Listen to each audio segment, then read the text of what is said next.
সে প্রতিদিন লাশ গোসল করাতো। একদিন তার কাছে একটি নতুন লাশ আনা হলো। সবকিছু স্বাভাবিকই ছিল, কিন্তু যখন সে লাশটা গোসল করাতে শুরু করলো, হঠাৎ সে থমকে গেল। কারণ লাশটার মুখ ছিল অদ্ভুতভাবে পরিবর্তিত।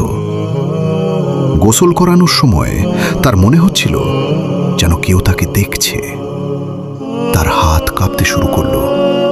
সে এক মুহূর্ত থেমে গেল, তারপর আবার সাহস করে এগিয়ে গেল। হঠাৎ সে দেখল লাশটার চেহারা আরো ভয়ঙ্কর হয়ে গেছে, আর চারদিকে ছড়িয়ে পড়ছে অদ্ভুত এক গন্ধ। সে পিছিয়ে গেল।